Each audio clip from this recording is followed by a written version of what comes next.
Vergoña que vostede que vive ali e pasea rúas silentes de Ferrol como fago eu, diga o que acaba de dicir aquí. A única realidade no sector naval de Ferrolterra é que perdimos 4.500 postos de traballo, que temos as gradas baleiras, que temos Navantia Fene sin carga de traballo, que non temos futuro e que pasamos fame, señor Tellado. Diga aquí se vai volver a facer o ridículo cantando coa pancarta na sede de Navantia en Madrid.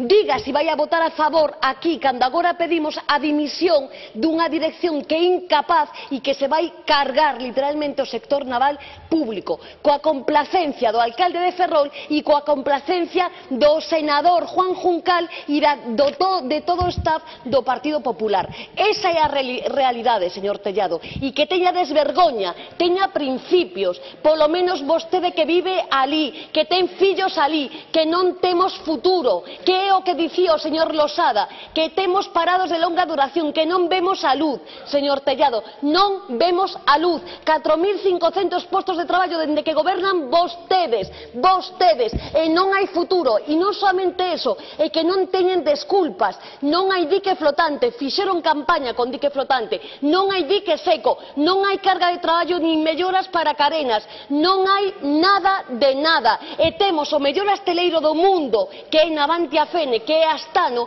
e vai a dedicarse a facer jackets, señor Tellado. Ese é o seu modelo industrial. Non é o noso, señor Tellado, non é o noso. E mire, señor Tellado, a única realidade que temos é paro, xente que non ten para comer. Siga así, señor Tellado, que van a acabar facéndolle algo, sinceramente o digo, e con toda a dor, polas rúas de Ferrol.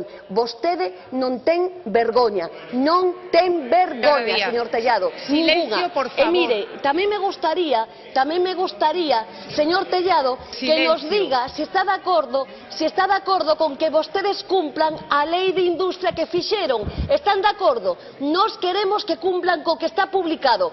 Poñan un plan director enriba da mesa, dígannos a que nos imos a dedicar. E, señora Adán, por suposto, claro que sí que imos aceptar a súa emenda, porque, como é evidente, sin crédito é imposible que haxa actividade industrial. Por tanto, claro que imos aceptar a súa emenda. Pero, señor Tellado, mire, sabe cal é a súa política?